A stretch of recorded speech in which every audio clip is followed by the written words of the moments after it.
topics and opinions expressed in the following show are solely those of the hosts and their guests and not those of W4CY Radio, its employees, or affiliates.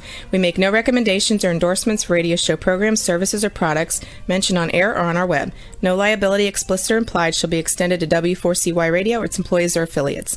Any questions or comments should be directed to those show hosts. Thank you for choosing W4CY Radio. Inarticulate speech, inarticulate speech of the heart. Inarticulate speech, inarticulate speech of the heart. Inarticulate speech, inarticulate speech of the heart.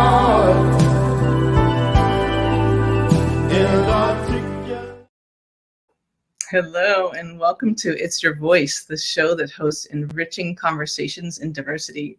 My name is Bahia Yaksan. I'm a core alignment coach, an emotional wisdom training specialist, and a diversity educator.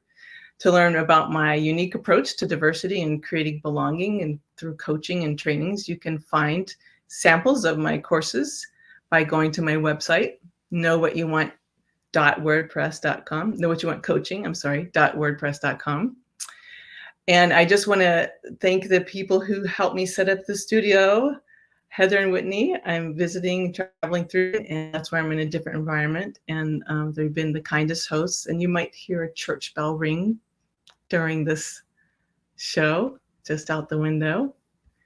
I am so excited about our show tonight. It's called How Will Artificial Intelligence Transform Humanity? And I feel very, very, very fortunate to have a really dear friend that I met decades ago in the Peace Corps, Brad Cottel. And Brad, please come out from the waiting room, and also Steve Omohundro. And I would like to introduce them while they're here. I'm going to start with Brad because Brad is the one who led me to Steve. And I'm going to actually read your introductions, and correct me if I get anything wrong, because these details matter. And I wanted to also just thank them. They've been spending time, and Brad especially, educating me, because as a non-technical person, hearing these little clips, I don't know how many of you listening now have heard little clips and videos of some AI experts themselves, other ones, kind of sending out alarms about how artificial intelligence can go awry, and a lot of kind of gloom and doom and worry. And Brad's helped me calm down, educated me some, and I just can't wait let me read the introductions fast so you guys can hear from them rather than me. So Brad has been interested in computers since his high school programming class on punchcards in FORTRAN. I remember that, an ancient but still in service programming language. Brad went on to major in computer science at university and has worked in software ever since. He met Steve in about 2002, but didn't really connect again with Steve until 2005, when Steve introduced Brad to his now wife, Susie. Brad wants to thank Steve for that, and I see why. She's also a wonderful person. At that point, Brad and Steve began dialoguing in earnest about the potentials and downsides of AI. So Brad has been involved in this topic for about 18 years, and he's here to help facilitate our dialogue on this podcast. His views do not reflect those of his employer and are strictly his own. Thanks for being here, Brad. Sure, thanks, Bahia. That was perfect. Appreciate it. Oh, good. Thanks again, Steve, for introducing me to my wife, Susie. Okay. And Steve, either one of you, correct me if I say anything wrong. It's all about learning. Making mistakes is part of how we learn. So Steve Omohundro has a PhD in physics, but has been working in artificial intelligence for the past 37 years. He's been a professor, scientist, author, and entrepreneur. About 20 years ago, Steve started publishing and speaking about the potential risks of powerful AI systems and also techniques to ensure that AI will be beneficial for humanity. he's also involved with philanthropic efforts aimed at addressing these issues. And I am so grateful for that. Steve, thank you. Thank you for being here. And like, of course, 37 years ago, many of us didn't know what AI stood for. We didn't know what it was. And you've been playing the long game. And I so appreciate your focus on the greater good, like potential uses and for the greater good. Yeah, so happy to be here. I mean, when I first started working on it, my PhD was in physics, but I immediately, right when I finished, went and joined a company called Thinking Machines, which was one of the early, very hot companies in the late 80s. And at that time, I think everybody just viewed AI as an unabashed good, that it would, eliminate a lot of drudgery. Robots would suddenly do the dishes for us and everything would be great. It would, increase abundance. Everything would be wonderful. And it was only, I guess, Brad and I, around that time, around 2000 or so, started seeing AI was getting a little more powerful, nothing like it is today. But we started seeing some of the risks and some of the downsides, started doing more analysis of that. And so it's sort of been a parallel track between the benefits and the risks ever since then. That's good to hear a little bit of that background. And I know that one way we could start is talking about what are the recent developments and why have we leapt to this moment of great fear in time about what now AI can, teach itself and learn from itself and, expedite things with, as Brad taught me, unintended consequences. So I don't know if you want to start with that, Brad, and then hand it back to Steve. Sure. It might be useful to talk a little bit about what some scientists believe. Once artificial intelligence gets to a certain point, it's very possible that it could become much, much more improved very rapidly. And I think what's happened over the last year or two has kind of been, you often see in a curve that it seems like it's hardly growing. And then all of a sudden it starts to grow fairly rapidly in capability, in this case, in forms of intelligence. For the, maybe 35, 40 years, Steve's been involved even back to the 1950s when AI was first started being talked about. I mean, Turing himself, Alan Turing, who worked in World War II to solve the Enigma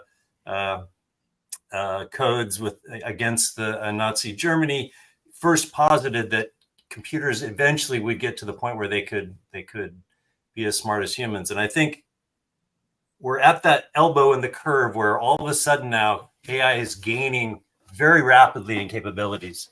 And I think with that comes a lot of thinking about what happens when that maybe becomes as great as ours as humans, or more so, even greater than I thought. Well, can we even envision a point where there's something more intelligent than us that coexists with us? So I don't know, Steve, if you want to say anything about that. I think that's where a lot of the alarm is. We're at that point now, that inflection point where we're starting to see rapid improvement. Yeah, I mean, the field has kind of had a really choppy history. As Brad said, it started, it got its name in the late 1950s, right around when I was born. And early on, they felt it would be like 1 year and they would have human vision hacked, and 2 years we'd have logic hacked. And it turned out to be much harder than they thought, to the extent where in the 70s, there was a report saying this whole field is bunk. It should receive no more funding. And they had what they called an AI winter. And it's had several AI summers and AI winters since then. Great enthusiasm and then great crashing. So people have gotten a little bit like, I don't know, is this stuff for real? And I would say in the early 2000s, there was a lot of pessimism. A lot of people thought, nah, this is going nowhere. Even AI scientists didn't feel it would reach. Sometimes they use the term AGI, artificial general intelligence, for a system which is as intelligent as a typical human on pretty much every area. And so once that's reached, it has a huge societal impact because it means AIs can start doing pretty much any job a human can do. And so everybody's been thinking, when is AGI? When is AGI? Most AI scientists in the early 2000s would have said 100 years, 200 years. Some people even said never. It's impossible. Humans are totally different from AIs. They'll never reach us. Well, around 2012, the whole deep learning revolution happened. People started using these GPUs, which are meant for graphics engines for games. Very powerful compute to make the video on a game look really good. People figured out how to use that for AI, and suddenly AI was able to do things that nobody thought was possible.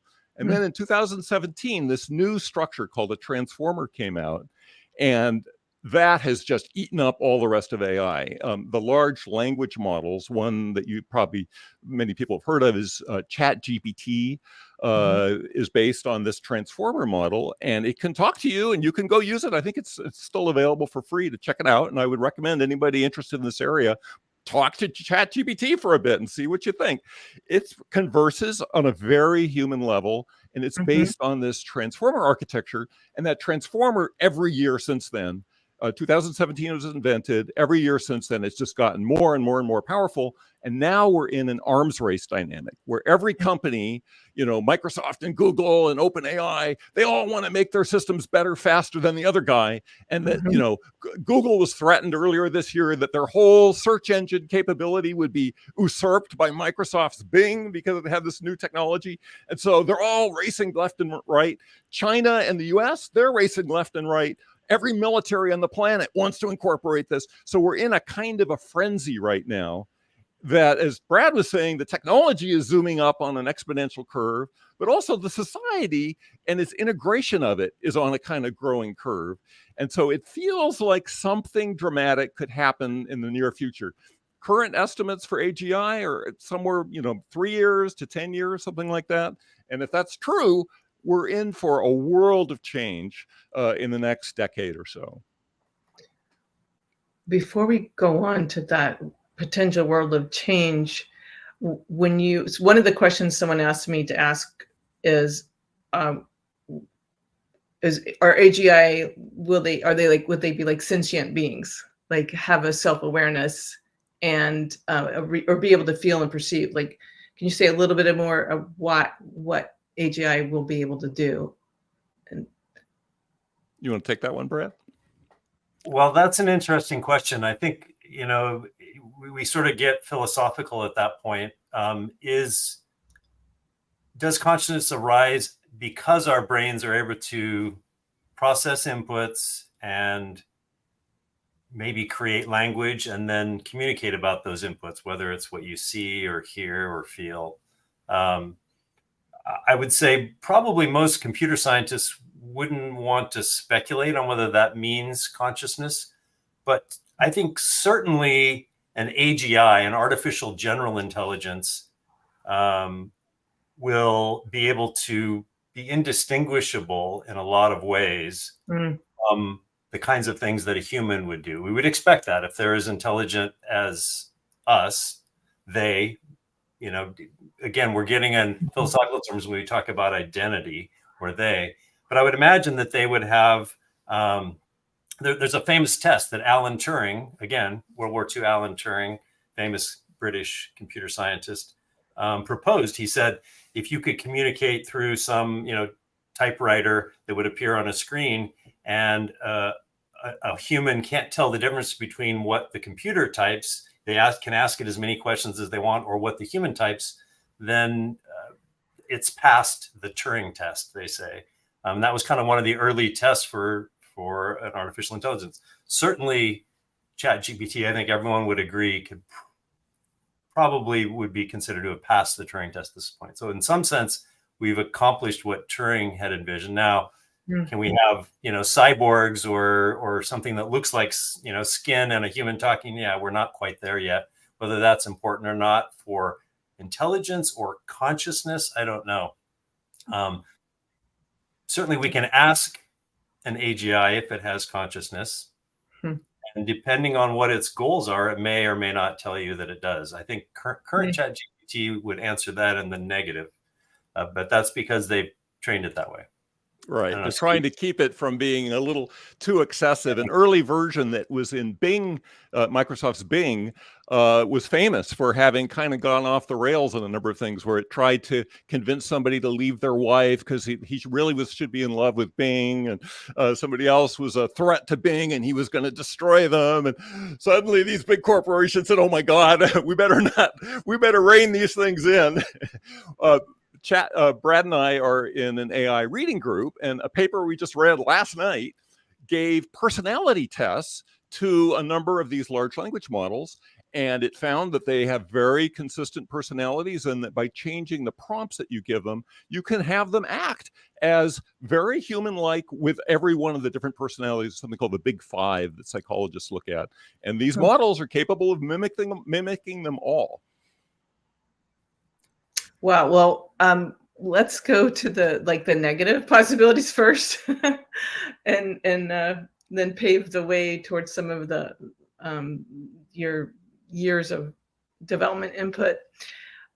So when we're talking about the ability to impersonate human beings, I guess especially in this we're in really challenging times. Like there's the reality of the planet heating up, right? We've got this climate change thing, and we've got this all this misinformation, and we're in a period of time where apparently it's harder than ever for humans to agree on what are facts, right? So I think I'm using the right term, deep fakes. Like one of the big fears is people impersonating people and acting like they're, the president of this country or that country, or your boss, or terrifying possibilities, right? So let me just see your response to. Yeah, that's an immediate issue. On audio, on images, and on video. We now have systems which can generate things which are pretty indistinguishable from real. For instance, if you have a recording of somebody's voice, I think it now takes only 3 seconds of that voice, and there's a system that will synthesize it. And people have used that to extort money by pretending to be someone's kid and calling them up and saying, "Mommy, I need $1,000 to get out of jail," or something. And poor people send it. So the current infrastructure is not prepared for AI fakes, everywhere, left and right, breaking into systems, impersonating people, deep fake videos of, say, President Biden saying something disastrous, we're attacking Russia, that kind of stuff. So Yuval Harari just said it should be, a huge prison sentence for creating an AI that impersonates a person. I don't know if that's the right solution, but it's an immediate and scary threat. I think society will eventually come around and figure out, people will stop trusting, just because we see a video of something doesn't actually mean it happened. I think we need what sometimes I call a truth machine. We need a mechanism whereby we can connect what we see on the media, what we see generated, returned from our search engines, and actual reality. And there's starting to be some cryptographic techniques. I think Sony has a camera that when you take a picture, it cryptographically signs it so that nobody can alter that image without breaking the signature on it. So I think technology will deal with that issue. But it'll be dicey in the meantime, definitely. Right. I love that. A truth machine. And I heard there was a bill passed about watermarks recently, right? Yep. And that makes me companies think. have agreed to label AI generated content as such. So that might help, to the extent that those things are voluntarily agreed to by everyone who's producing AI. University professors are really interested in this topic too, because I think a final exam last semester, something like half of the submitted essays were at least edited by ChatGPT. That they figured it out.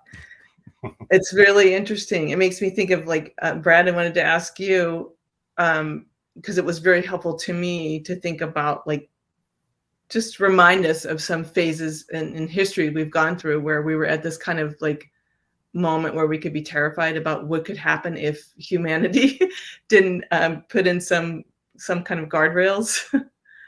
Yeah. In some ways, I think we're maybe in some sense, the ultimate stage of that worry. You know, there's been technological revolutions at different times. You know, people who thought the steam engine was going to replace humans, you know, or whatever. And certainly another technology that was invented to try to stop a nation, you know, Germany, that was at war with most of the world, Germany and Italy and Japan in World War II. You know, they thought, wow, if we could create this really big bomb, basically when you convert mass into energy, you release a lot of energy, and that's, you know, an atomic or eventually a hydrogen bomb. And so pretty quickly we saw the devastating effects of that and decided, hey, we need to be really, really careful. And I think there's just starting to now be an understanding that we need to be really, really careful with artificial intelligence as well, because it could literally transform very quickly, advance in ways that maybe we as humans can't even see or understand, or certainly even in ways where we can. And if nothing else, maybe gain control of things that we wouldn't have control of any longer. And in that case, we want to make sure that they have our values in mind rather than maybe some minority of humans or an unintended consequence. And maybe now's a good time to talk about that. But there was definitely, I think we had the agency come together to try to work on these things. I think we probably, Connor Leahy and others, Steve has certainly talked about, we need probably at some world level, or certainly at major governments level, developed nations level, an understanding of the potential dangers and figure out ways that we can, you know, in some way try to ensure human values continue. So yeah, so I think it's fantastic. The nuclear bomb history gives us a successful regulatory regime where after, you know, the original two bombs, you know, the world has not blown itself up. So that's good news. I think governments all over the planet right now are busily rushing to try and create that for AI. There are sort of two scary things that might come in the future. The first is bad actors using powerful AI to promote their own interests, you know, using an AI to break into banks and steal money, militaries using AI to have automated, you know, drone swarms to change the nature of warfare. And then the other one, which is maybe less talked about, is AI having its own intentions and its own goals and doing things which as a side effect harm humans. And I think both of those are super important. And it says we need technology that regardless of what these AIs are trying to do, they're not able to be an existential threat. Existential threat means something that could potentially lead to the extinction of humans. Things like a mass pandemic with something much worse than COVID, or nuclear arms exchange that, you know, blows up the whole world. Those kinds of things. We don't want AIs to accidentally trigger that. So how do we do that? And so that's the sort of thing I've been thinking a lot about. I have an idea of something I call provable contracts, a technology that keeps powerful AIs from being able to take dangerous actions. And please tell us more about that. Well, so, you know, people often say, like in the discussion of the military AI, that we should always have a human in the loop before any lethal force is put in there. The trouble is, humans are not that great, you know. I mean, there are corrupted humans. There are humans who can be paid off to do something. There are humans that go a little bit crazy. So in fact, like in the nuclear situation, I don't think a single human is allowed to launch a nuke. I think it requires at least two of them, and they have to be far apart so they can't, you know, so at least you have two people in agreement. And so once you have AI, as you've been sort of hinting at, one of the things AIs potentially are going to be able to do is manipulate humans. They'll be very, very good at saying what you want to hear and arguing in a certain way so that they can get you to do things. So if we had a human in charge of blocking one of these dangerous things, that's probably not a very safe thing because the AGI could manipulate them. On the other hand, we don't want an AGI in control of these things because God knows, can we trust the AGI? There's a big effort right now called the alignment effort to try and make AGIs which are trustable, but we don't know how to do that yet. So I believe we need something else. We need these tools I call provable contracts, which allow you to encode whatever rules, whatever values that you really care about. And it has a mathematical structure so that absolutely the circumstances which are in the rules have to be there before it will enable something dangerous to happen. And I envision that the future of society will be governed by a whole network of this kind of provable contract. Up at the very top is kind of a constitution. Different countries presumably would have different rules that they think are important. But at the very top, there would be agreement that anything which is an existential risk to humans is there's a guardrail against that. And I think that kind of infrastructure can keep us safe from both of the kinds of risks with AI. AIs that kind of go rogue on their own, AIs that some crazy person tries to manipulate into doing something bad. If we have that safety infrastructure, we're safe against those. Then we can decide, well, what do we want to put in those rules? What kind of, we can reshape society, and potentially we can rebuild human society to be way more positive and way more of a type of utopia that we might envision. We have to envision what we want in order for that to happen. That's so true. I mean, as a coach, when Brad was starting to clue me into the importance of coding, like you have to program exactly as close as you can get to what you want. You have to be really, really, really, really specific and try to imagine the potential unintended consequences or misdirections or outcomes.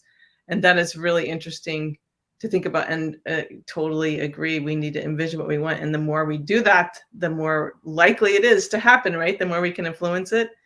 And when you say utopia, to me, that means like probably, I mean, I've believed for a long time we have had enough on the earth, but it was a matter of redistributing. Like we can have housing, we can have, and some people may not believe that, but I do think that with some restructuring, these things are possible. They're not impossible dreams.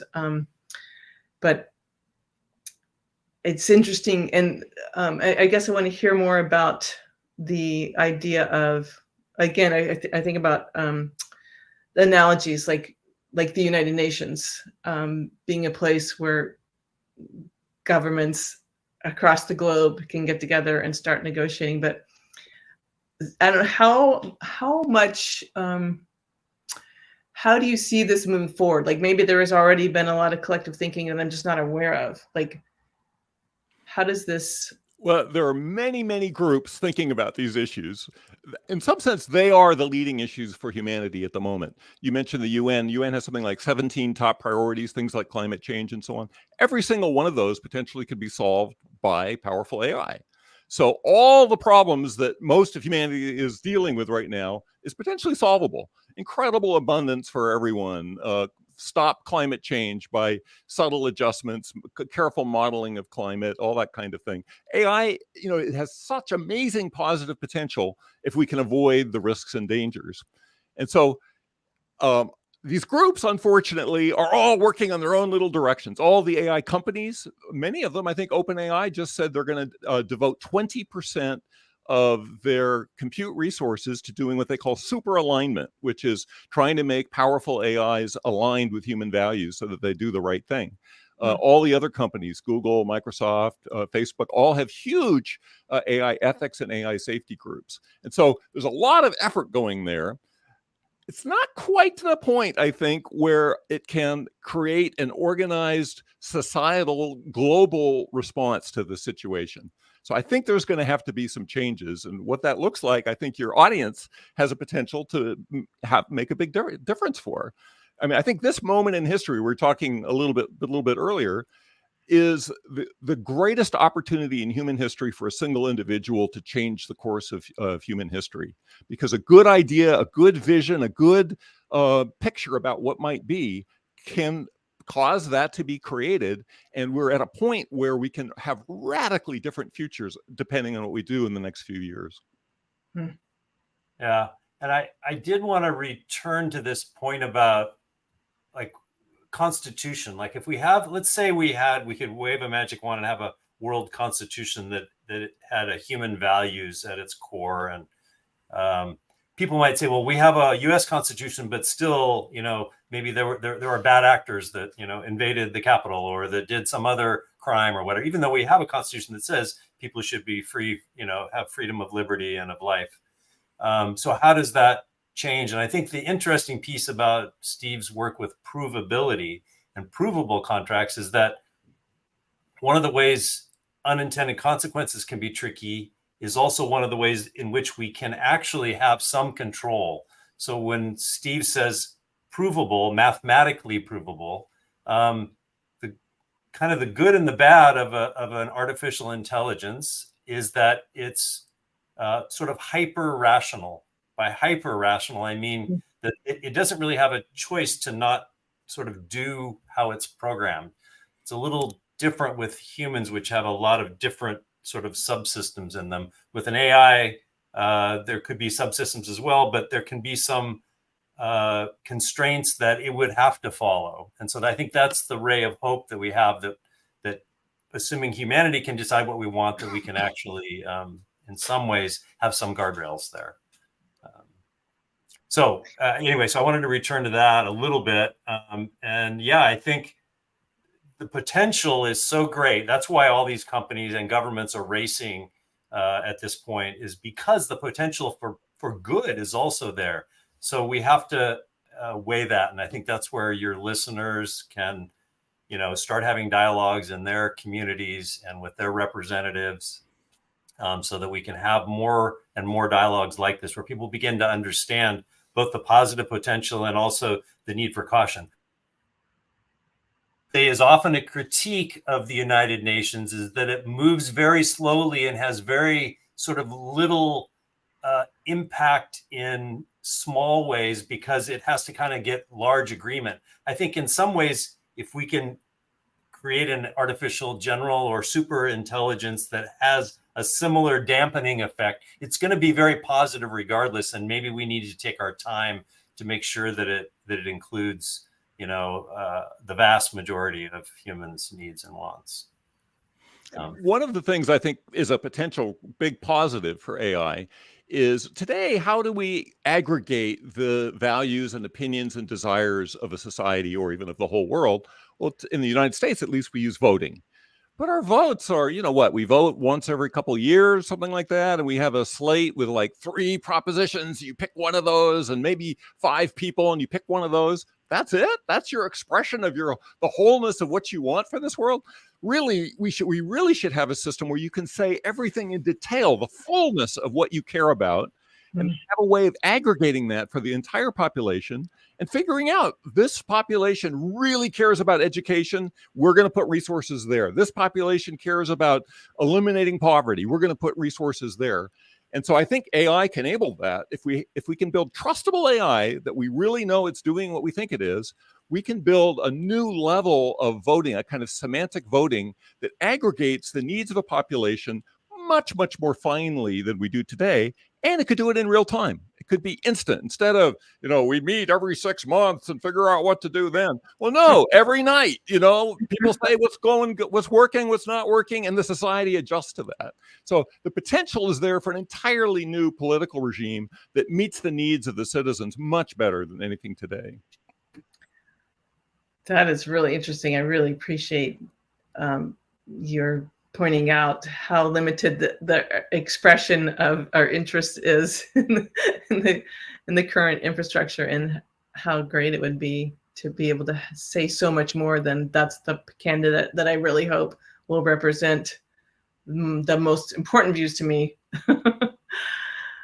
That's yeah, and I even envision, that perhaps, like every day I don't want to be telling the world what I want. So I would sort of maybe craft or grow or kind of burnish my view over time. And maybe I would be okay with certain people making decisions for me that I trust.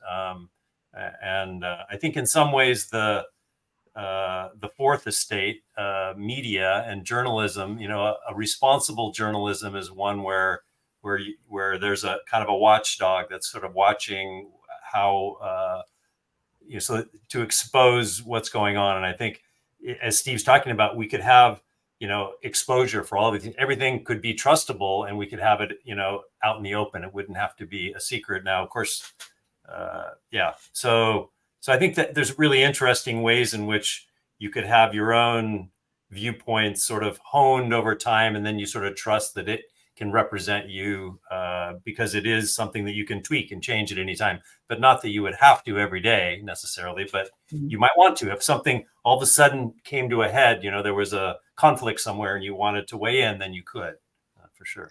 It's so interesting because, it's just so interesting to like try to imagine and envision, people, lots of people having their hands on the lever, so to speak, of influence. Yeah. And a whole different regime today. You mentioned we pick these politicians thinking maybe they're like me, and maybe they'll say what I want, and then oftentimes they do the exact opposite, and they don't do what they said on the campaign trail, and they're corrupt and they're manipulated, all this kind of stuff. Well, we have the potential to completely eliminate all that corruption if we have a trustable. Of course, we need this trustable AI monitoring everything. And in fact, one view would be that in parallel with human politicians, there should be an AI that is modeling all the dynamics of a society, figuring out, a new bill comes up. What are the consequences of that? Runs thousands and thousands of simulations of what would this do? And then the politician makes whatever choices they make. But if they make a different choice than the AI suggests, they have to explain themselves. They have to tell the population, well, the AI simulations say that if we fund this education bill, students will do better and the society will be better. But really, I think this money should be going to my Uncle Fred, something like that. So we can shift the relationship between the citizenry and the politicians. So using the AI in that example as like an accountability system. Exactly. Yeah, that's interesting. And it's interesting. I'm also thinking back to there's sort of this like hurry up, but let's slow down to to do this with our highest intelligence. And I forgot the phrase I learned from one of the videos, I think of the AI dilemma that y'all shared with me, talking about, I don't know if it was first wave or first move, or like whoever makes the next move, like there's a hurry to make the next move to hope, like the good actors hurrying to set up like these safety guard rails, which because that can help a lot of other stuff, help prevent some real bad avenues. And yet I appreciate the idea of we have to think carefully and that takes time and agreement. Exactly. There was a letter a few months ago calling for a 6-month pause in the development of the most advanced models. And I signed that letter, as did a number of other people. And I don't think it's going to happen, but I think it generated a lot of discussion. This was suddenly all of these technologists and scientists saying we should really stop this for exactly the reasons you're saying, so we can carefully think about what we want to do next. And so I think it's a positive sign that got so many signatures and it got so much discussion coming out of that. Yes. And I also remember the point of pausing, not necessarily pausing the research, but maybe pausing the access, like who has access to manipulate it. Well, there's also a thing that some of the biggest AI companies, it looks like London may become a center for AI regulation because, the two biggest players are the United States and China, but neither of those countries trust one another. And so regulations that United States proposes, China's probably not going to do. Regulations China proposes, US is probably not going to do. But I think Britain sees itself as a kind of intermediary, sort of, neutral ground. And so they are developing lots and lots of resources to do AI regulation there. And so it may be that those kinds of things emerge from there. And so I think all the big US AI companies have agreed to, before launching their biggest models, they will allow the British government to investigate it, study it, do red teaming, which is attempting to make it do bad things. And so that testing will happen for, I don't know what period, some time period before they actually release it to the public. I think that's a great step. And thank goodness, because we test everything else, right? We test so many other products, and how unregulated of us to like let loose these things without testing ahead of time. So that's good news, and it's really interesting to hear that London could be the center to help kind of neutralize tensions between governments. That's really interesting to know. I'm just thinking about I'm just sort of thinking it was like smaller questions that came from a couple of people. I would just want to throw out now because they feel to me like there's kind of growing common worries. One is a worry, one's just a kind of a curious question. And then we can go back to the wherever you want to take us for the big picture and before we close out. But one great concern, as you know, is people saying human jobs will become, like teachers, for instance, teachers like, are they going to want us anymore? Are we going to be able to influence children with like the compassion we bring in, the love and the nurturing that we see they need, and learning how to communicate between human beings and develop healthy relationships? And so what about this idea of like teachers even becoming obsolete in other jobs? And I see this comment. I will just read it out loud for listeners who can't see the camera before you guys answer the job question.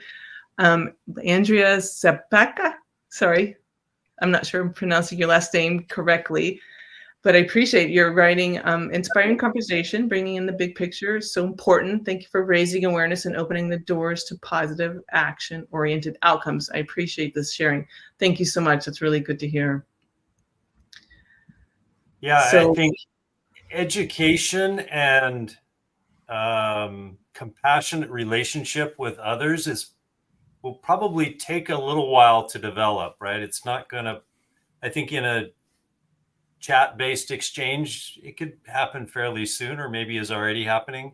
I think noticing someone's body language and emotion will take a little longer. Again, it sort of comes back to what do we want? And maybe, and this is a little bit where, what is a corporation's interests in order to, most corporations are sort of set up to maximize the benefit to their shareholders, right? To extract economic value, money out of some system market.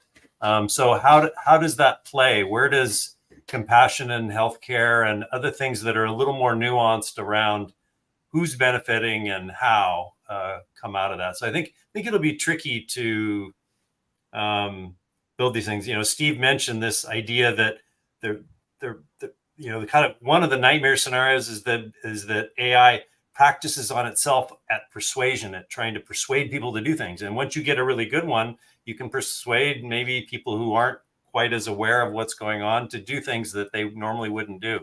On the other hand, you could also program this to be the most kind, caring educator, right? And knowing exactly why a student's struggling and adapting it to their needs, for instance, or maybe why your parenting isn't working and you're at, it's 3 a.m. and you're at your wit's end and you just need to know what to do so that the baby isn't crying anymore. And that's another possible application as well.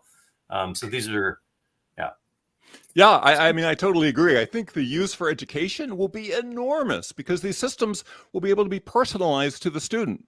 Instead of the class going on when they're left in the dust, it'll be exactly where the student is excited and interested in learning, and will tune to what that student knows and doesn't know. And so I think potential there is huge. Same for psychology. I live in Silicon Valley, and the teenagers here are not doing well. The level of depression and anxiety, especially among teen girls, is through the roof. Suicide ideation and actual suicides is really crazy here. And the waiting list is years for therapists for these poor kids.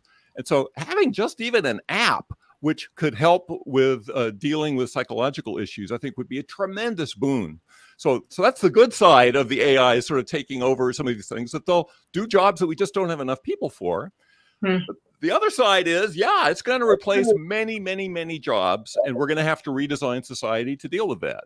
The good news is the abundance will be so great that many people are talking about universal basic income, that most people will be able to be supported at a reasonable level of lifestyle, and that the AIs will do all the kind of menial jobs people will want to do, and humans can focus on the things that they're most interested in. I'm glad you mentioned universal income, because that's another people are saying, like, if we're not going to be hired to do jobs, we're going to need universal income. And Absolutely. yes, and I see another question, and we have 5 minutes, so let me read this. I think this is a question.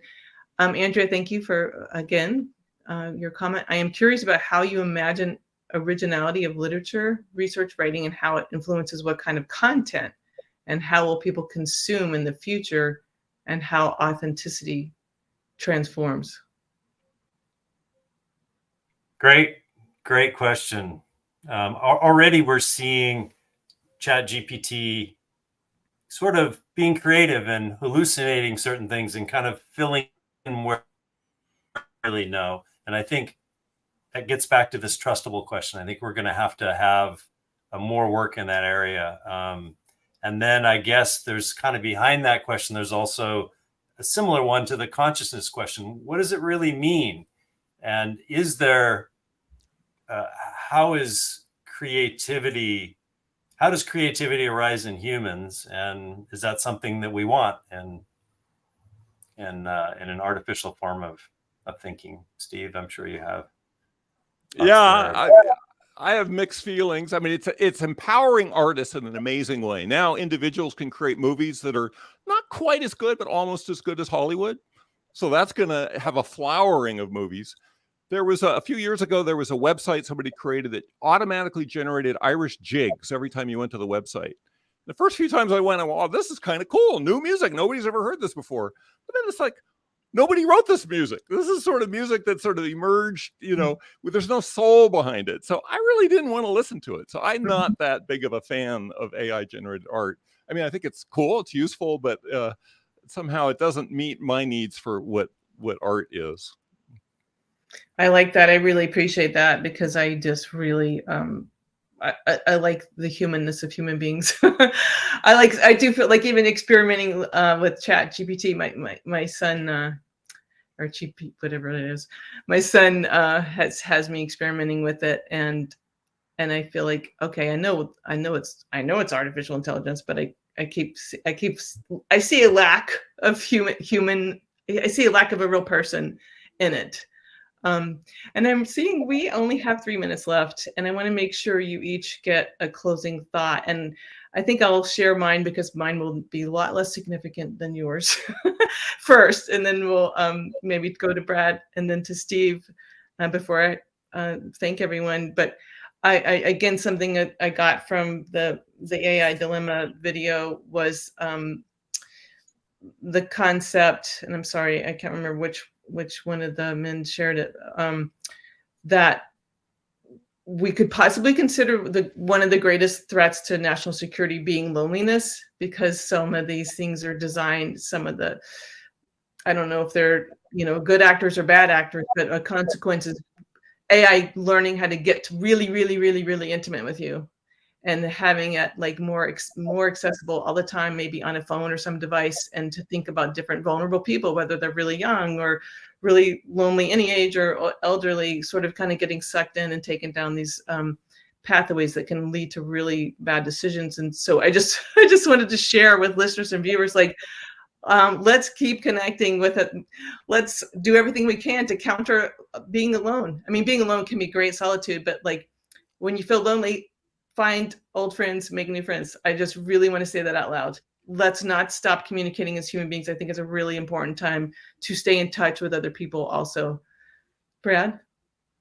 Yeah, I mean, again, along those lines, I think we need to communicate with each other, download ChatGPT, play with it. It doesn't take any technical knowledge whatsoever to do that. You can, if you know how to use a phone or an app or a web browser, you can do that. Understand it a little bit, start having conversations, try things out, try things that you need to do, and ask it what it would advise, and learn about it a little bit, and then have conversations with your neighbors and your family and your friends. I think it's really important to learn more. Yeah. Thank you. Steve, we gave you 1 minute. Oh, okay. I just want to say, I think this is one of the most important moments in human history, that there's two roads ahead of us. One road is dehumanizing, where we become more like the machine. The other road, I think we enhance our humanity, and we use our amazing technology to make human life be our wildest dreams. Beautiful. Wow. Thank you so much. And this is just the beginning of this conversation. I hope to have you both back. Thank you so much. I also want to thank our producer, Dean Piper, and also our sound engineer, Rebel, and Steve and Brad. Thank you so much. I've learned so much, and I have much more hope than I did just a few weeks ago. And be sure everyone to tune in next Wednesday at 8 p.m. to It's Your Voice on Talk4TV or W4CY.com. And may we all have enriching conversations in diversity this week. Inarticulate speech, inarticulate speech of the heart. Inarticulate speech, inarticulate speech of the heart. Inarticulate speech, inarticulate speech.